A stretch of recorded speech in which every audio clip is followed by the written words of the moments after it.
What is going on, guys? Welcome back to another Kerbal Space Program video in which we will be adventuring to the chilly surfaces of Val, Jules' mintiest moon, long-lost cousin of Minmus.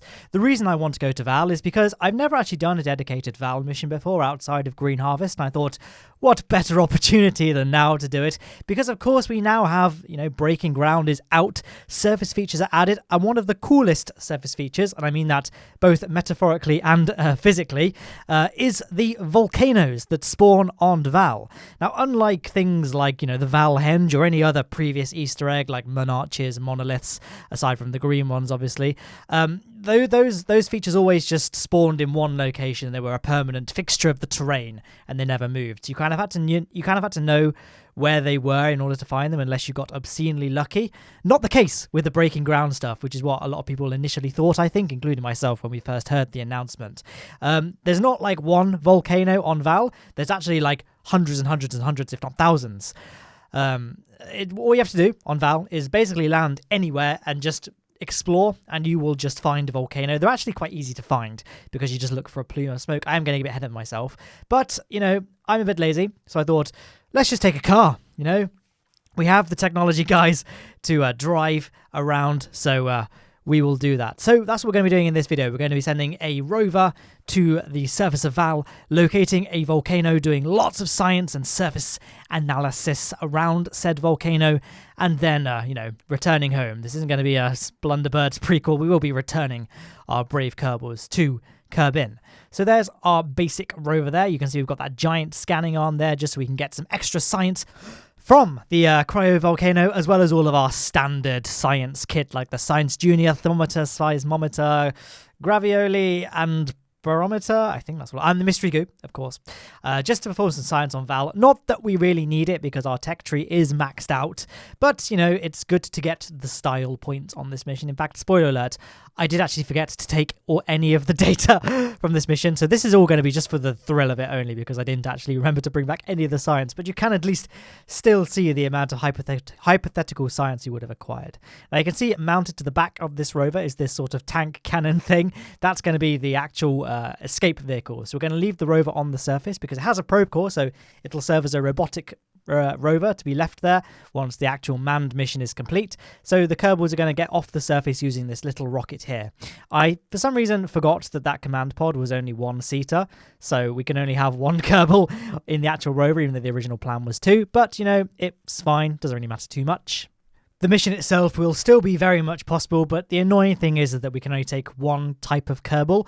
Ideally, we'd take a scientist and an engineer, get the engineer to deploy our power units, because of course we're taking the field science. I didn't mention that. We're taking the field science experiments as well. So obviously, ideally, we would want the engineer to deploy the power module so that they generate slightly more power, and then a scientist to deploy the science modules to generate slightly more science. In the end, we could only have I just picked the scientist in the end, so we won't be generating quite as much power as we might have otherwise been able to, but other than that, it's a very minor inconvenience, to be honest, so it's not a huge deal. But if you download this craft file, you may choose to fix the Ascent rocket, just add another command pod, or like a little external command seat to the edge of it, just so you don't need to bother changing the weight very much. So I thought it'd be cool to have these robotic solar panel arms inside this cargo bay. It's very impractical and pointless. It would have been far better just to have standard solar panels. In fact, the gigantic solar panels on the side would have been better because they generate more electricity and, they're a little bit less cumbersome. But this way looks better. And, guys, this is the important thing. This is one of the things I take into account when considering Kerbal Space Program builds. So you may find the craft file for this interesting and to download, because I think a lot of people like downloading the craft files for my rovers because they're quite clunky. It's quite hard to build rockets with big rovers as the payloads. This is a good example of how to do it. We have an asymmetrical payload at the front, and we're going to have to do some reconfiguration of the actual payload once we're in Val orbit and deploying that rover, because then our center of mass will be way too out of balance. And so we'll have to reconfigure the command pod to be along the center of thrust again. But you'll see how that's all done as we do it if you couldn't figure it out from just looking at the ship. But guys, we're getting ahead of ourselves. We are now at the launch. So it's a pretty tall rocket, as you can see, but it looks fairly realistically proportioned. Maybe the fairings are a little bit tall, but other than that, I think it came out pretty nicely. And we've got a good blazing start of the pad. We can crossfade to a slightly different angle and play the footage back a little bit faster. Welcome those of you joining. You may have noticed I had that progress bar during the time lapse. For anyone that skipped ahead, I guess will be here now. How do you guys feel about that? I used to always put like a time code telling you where to skip in order to get past time lapses, but I thought let's just try out like a little progress bar, a bit like how I did the Reliant Robin space shuttle video. So do you prefer the progress bar, or do you prefer having a time code to skip to, or does it not apply to you because you just watch the time lapse anyway? Do let me know. I'm always trying to improve my videos, and so feedback is always greatly appreciated. There we are, punching through the cloud layer as our rocket powers into the upper atmosphere. So this is a ascent vehicle I've been pretty much using I've been using this in a lot of videos because it's a very, very good ascent vehicle. It's effectively first stage is just a couple of Saturn V boost, couple of Saturn V. Sorry, I'm trying to talk quite fast because it's getting a bit close to the point where I want to upload this video, so I'm to do this commentary very close to the edge. Anyway, yes, we have the Saturn V engine adapter on the bottom with 8 F1 engines, so a bit more than the standard Saturn V, 3 more than the standard Saturn V. But of course we are a heavier rocket than the Saturn V, at least to Kerbal scale, because again, Kerbal space program is all about an eighth the size of reality. So we can see the plasma licking against that fairing. Luckily our rocket is nice and well protected against heating effects. Nary a temperature gauge in sight, although come to think of it, I'm not sure if I actually enabled temperature gauges again. I remember last week I did an SSTO and there were a lot of temperature gauges on board, so I just disabled them for the sake of having the video look nice. I'm not actually sure if I enabled them again, so maybe there's supposed to be some temperature gauges showing up. Either way, we survived, so that's all that counts really. And as you can see, I'm finally taking on board the advice I'm getting a lot recently, which is actually using the engine plates to separate the 2 Saturn V stages. Traditionally, I've always had to make my own interstage... Oh, there goes the main fairing, by the way. I've always had to make my own interstage fairing because the Rhino engine we have there is a different size to the fuel tank it's attached to. So I'd have to make a interstage fairing in order to get the rocket flush. This problem can be solved by using engine plates, and a few people have pointed it out to me now, but I was always too lazy to bother, but I feel like I should use it now. So we're actually using the engine plates, which means we don't need an interstage fairing to separate stages where the connecting engine is a different size to the diameter of the fuel tank. I feel like that didn't make much sense, me saying it out loud, but then I think that goes for a lot of my commentary, so we'll just roll with it. Now, I realised I had a lot of delta V left over in this stage, about 1,000 meters per second, which means we can perform our first escape burn, still using the Rhino stage. We do have a probe core on board, so we can deorbit it afterwards. We won't be leaving any debris in Kerbal Orbit. So we'll basically be burning to be just beyond Minmus's height, and then we'll be performing a second burn using the nuclear stage, so it will be a much longer burn. About another 1,000 meters per second of delta V in order to get our dual encounter. We could probably get a Val encounter from low Kerbal Orbit, or a Tylo encounter in fact, because we'll be doing a gravity assist first. We could be getting a dual encounter, well, we could be getting a Tylo, Val, or any dual moon really encounter from low Kerbal Orbit, but the thing is when you execute maneuver nodes, I always find that I'm never quite dead on, and it's a little bit too finicky to do it all at once. So I tend to just get a gross dual encounter from Kerbal and then do all the fine adjustments once we're in deep interplanetary space. So there goes the lower stage. I didn't bother fitting landing apparatus onto it this time. I just deorbited it and let it crash and burn in the atmosphere. Well, I guess burn in the atmosphere, crash on the land/sea. So we're going to perform our second maneuver node here. As you can see, we've got a fairly good dual transfer window. It's not perfect because I just eyeballed it. I don't really tend to bother using Kerbal alarm clock or transfer window planner or anything. I tend to just YOLO it. So we weren't quite dead on, but we could still get a dual encounter from low Kerbal Orbit. And as you can see, we have a lot of delta V in this transfer stage. So fuel expenditure was not really a concern for this mission. I just wanted to make sure that we definitely had enough fuel to do everything we needed to do. In case, I don't really have a plan. Anyway, so yeah, there's a good, you can see a good shot of the asymmetry of that payload there. I did consider having a revolving section, a bit like my Juno mission I did a couple of weeks ago, just to have a bit more kind of realism from a making sure Kerbal's muscles don't atrophy point of view, but I just decided to not bother. Maybe they can just go into stasis in that hitchhiker storage bay below the command pod. Anyway, there go the solar panels. Now we're in deep space. So yep, our Kerbals can go into the stasis chamber and go to sleepy sleep until we get to our next maneuver node, which will be in quite a while, so they can rest easy for a bit and let me crack on with the planning. So to save Delta V, even though we don't need to, we have more than enough Delta V, but just in case any complications happen later on, it's always good to over budget. So we're going to be doing a Tylo gravity assist to get into a high or eccentric dual orbit, and then we'll be doing a second burn to actually get our Val encounter, and then obviously doing a burn at Val periapsis to circularize. This will save us a bunch of fuel. Again, we don't need to save a bunch of fuel because we have enough, but just in case, you want to make sure that you have a little bit more than you might need to. Unless you're doing, I don't know, an SSTO mission where you don't really have the room available to mess around with Delta V. But I feel like if you're at that caliber, you probably don't need this advice. Anyway, there's our maneuver node all plotted out, so we can just time warp up to it and get ready to execute the burn. So it's a nuclear engine burn, so it's going to be quite a long one. Well, relative. It's still a fairly quick burn, I guess.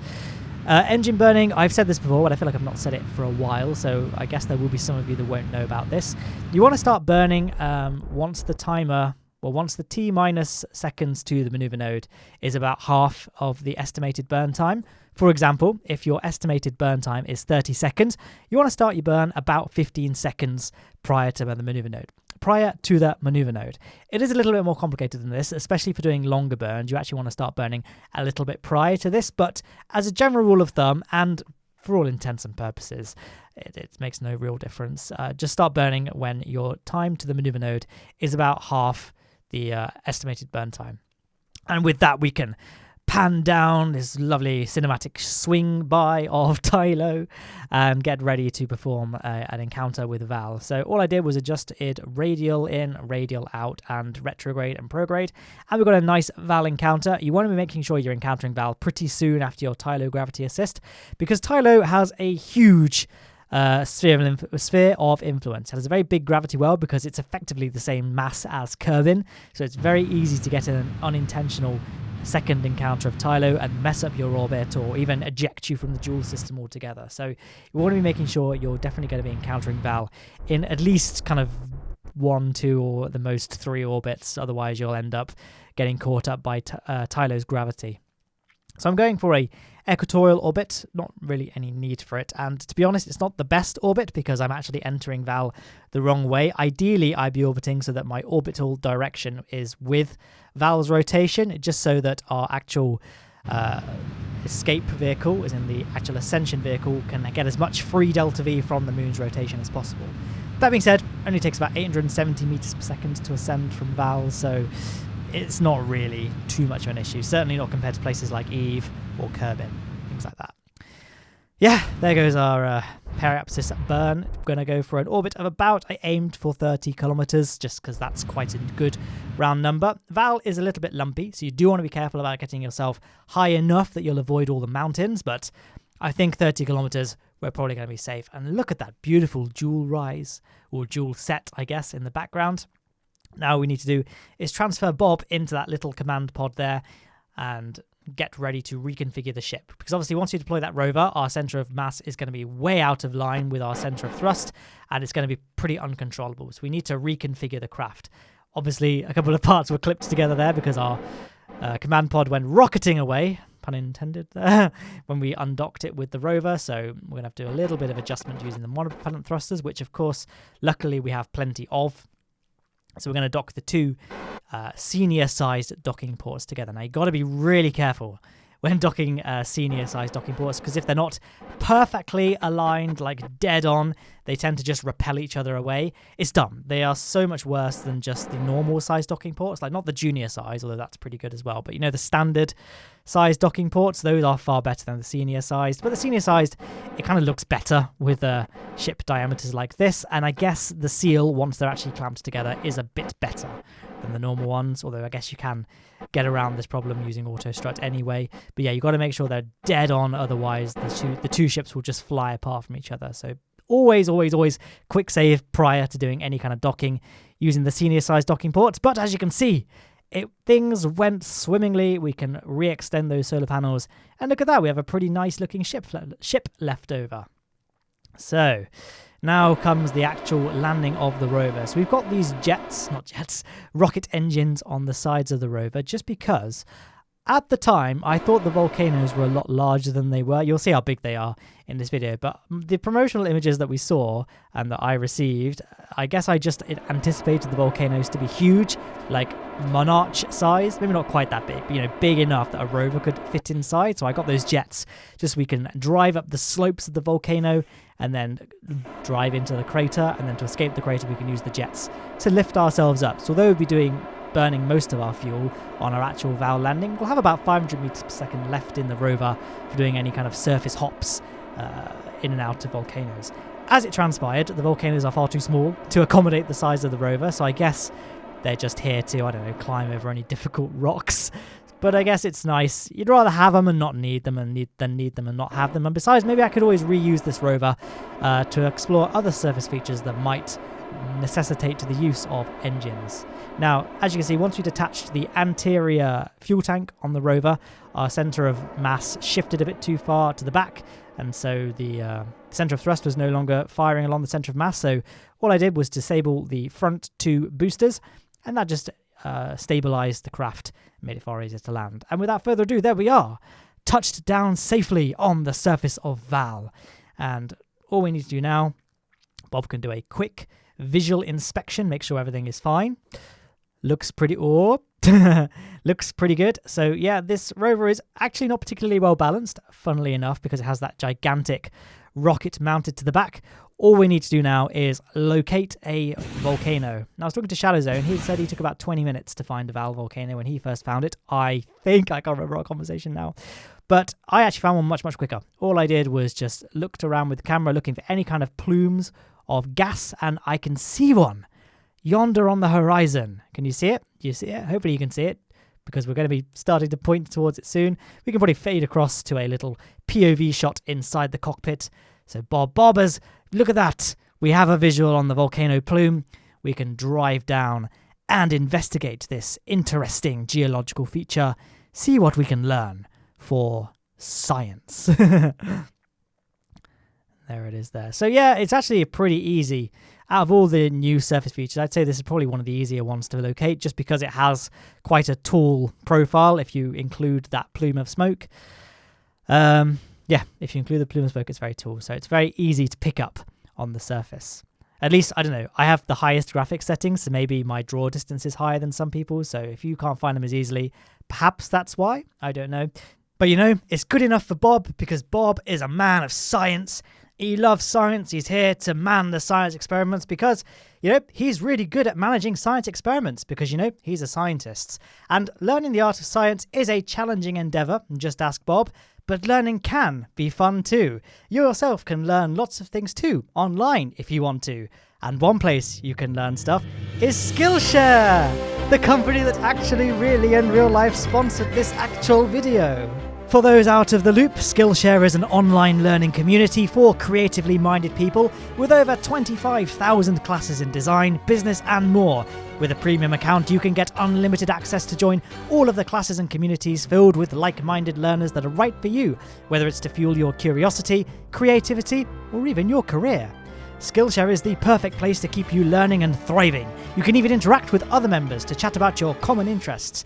I've been spending a lot of the last week getting my teeth sunk into the Computer Science 101 course by Kurt Anderson. As you know, it's a topic I've always been interested in, but never really know more than basic surface level knowledge of. But there is a whole host of other courses available if something else tickles your fancy a little bit more. Skillshare are currently giving away 2 months of Skillshare Premium for free. All you need to do to get yours is click the link in the video description. It's the same as the one on screen now as well. And after that, it's only around $10 per month. Enhance your mind, body, soul and life with Skillshare today. Subtle and barely noticeable sponsorship plugs aside, it is now time to deploy the big science arm to actually analyse this mysterious cryogenic volcano and learn more about the secrets that it holds and can tell us about Val. Is it a place where mint ice cream comes from? Who knows? But look at that. Wow, 750 science. That's more than surface samples yield. So this is now the best way to farm science, is looking for things like this and scanning them with your science arm. Bob is doing a little bit of hands-on science. He's a risk taker. I'll give him that. Jumping straight into the crater of an active volcano, presumably active volcano. Let's take a surface sample. We've done it. Obviously, surface sample doesn't come up as a surface sample of inside the volcano, but still, it's a surface sample nonetheless. We did try and remove his helmet just to see if the gas being expelled is in fact breathable, but Bob decided, probably for the best, that that was not a good idea. So now we've conducted the main part of our rover mission. We can deploy the actual escape vehicle so that we can get ready to leave the surface. After, of course, we have deployed the field science, which will stay here long term, generating us lots of science from around this spot just here. So I'm going to maneuver the rover to the other side of the volcano. Oh, there's a little shot of the escape craft there. I was going to extend the ladder, then remembered that there was no Kerbal on board and there was no probe core, so couldn't get very far with that.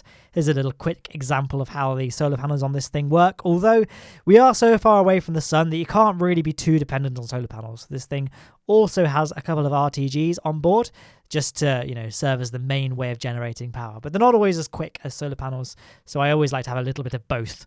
So we can do some science and then get ready to deploy our field units near the crater of the volcano. Now, of course, the volcano, it only really appears as anything on the actual big science arm that we used to scan it. So all of this is basically for show, but it looks quite cool, setting up this big outdoor laboratory in the shadow of the mighty volcano.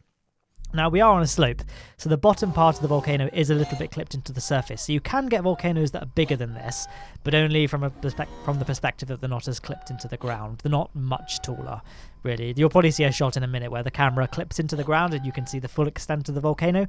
It's not that big. Most of it is above the ground, so this is pretty much as big as they come. I did use Vessel Mover. I forgot to turn it off. I used Vessel Mover just to see if I did just find a small volcano. I wasn't sure if they spawned in different sizes, but it seems to me from my limited research that they're all the same size. So you don't need to worry about trying to find a bigger one or anything like that. So we're using RTGs as the main power source for this base because, again, like I said, solar panels not that effective this far away from the sun, so RTGs are going to be the mainstay of generating our surface base. But without further ado, we'll leave the rover with all its antenna deployed and solar panels deployed as well, so it never runs out of power. It can sit there guarding, I guess, the field laboratory, and we can always use it as a robotic rover in the future if we want to do a little bit more surface exploration, or even launch another mission to Val and land at the site of the rover so Kerbal can take the wheel again.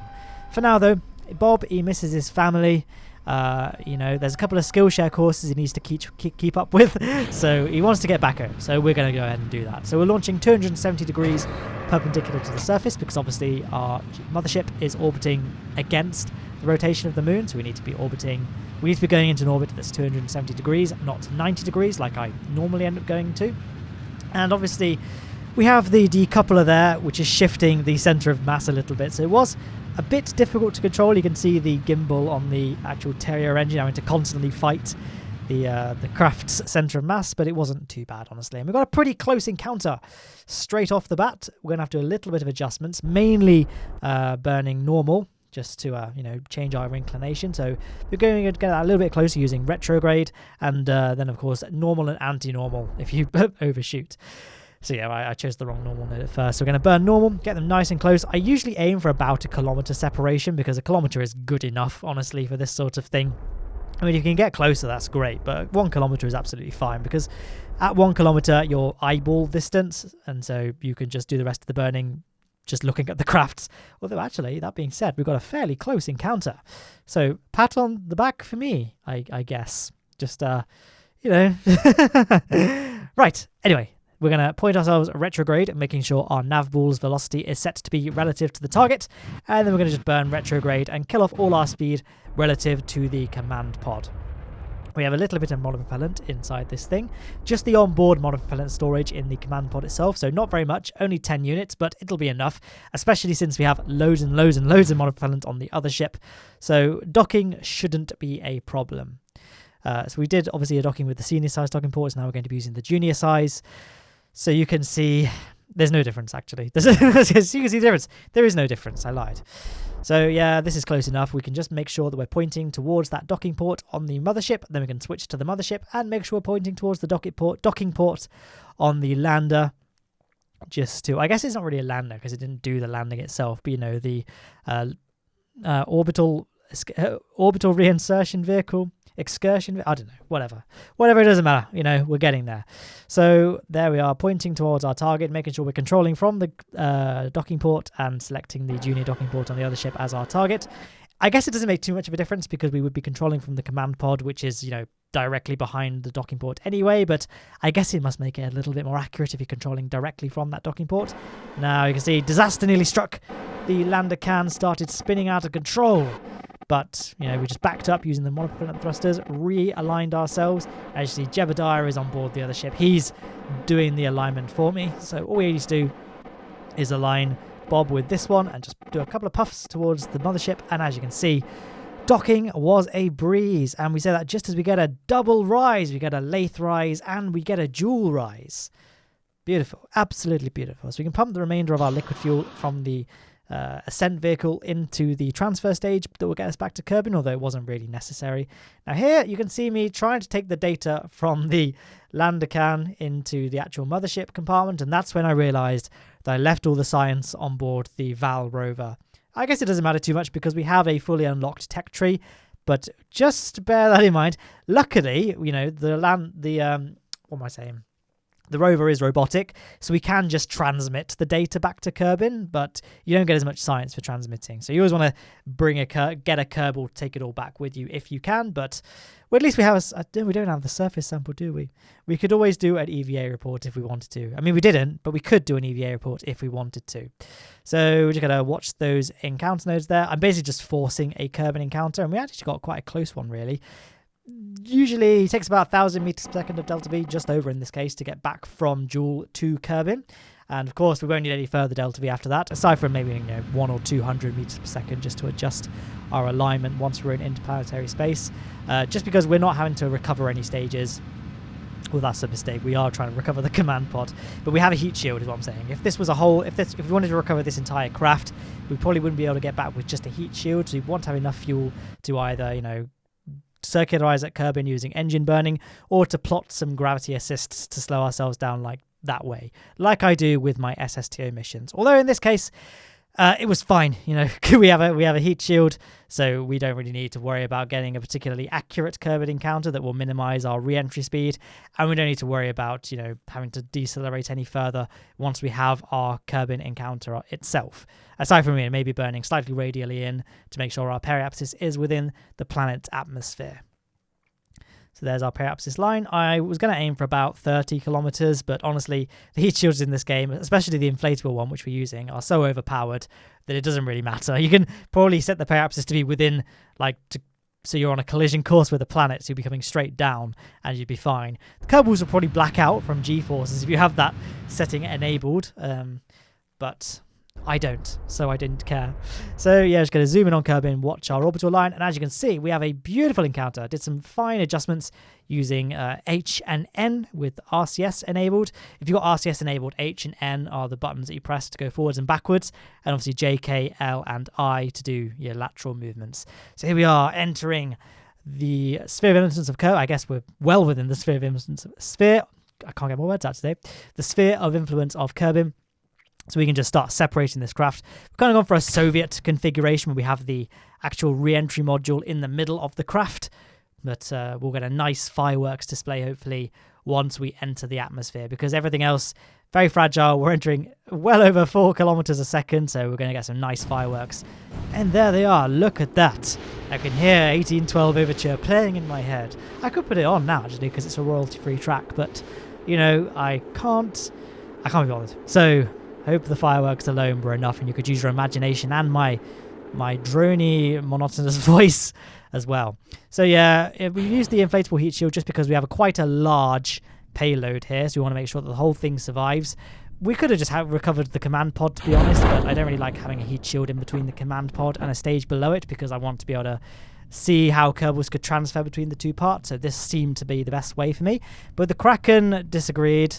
we kind of ended up getting this weird aerodynamic glitch and the whole thing started spinning. So I had to try and jettison the heat shield, and a minor amount of rapid unplanned disassembly, but the Kerbals were all in this pod anyway, not in the hitchhiker storage unit, so it was fine. We're going to be okay. And the Kerbals got a little bit of extra fun from that wild re-entry. But yes, I hope you enjoyed this video, guys. This was actually a really fun mission for me to do, and I'm really happy that rovers now actually have a use in this game. So I hope you enjoy your exploration journeys too. But on screen are links to other videos, and don't forget to click the link in the description to get 2 months of Skillshare Premium for free. There's also a link to Discord, and that brings me to say happy birthday to Katie, one of the server managers on the server. I am a bit late. It was on the 1st of June, but better late than never. I owe Katie a lot, so thank you. You and everyone. I hope you enjoyed this video, and goodbye.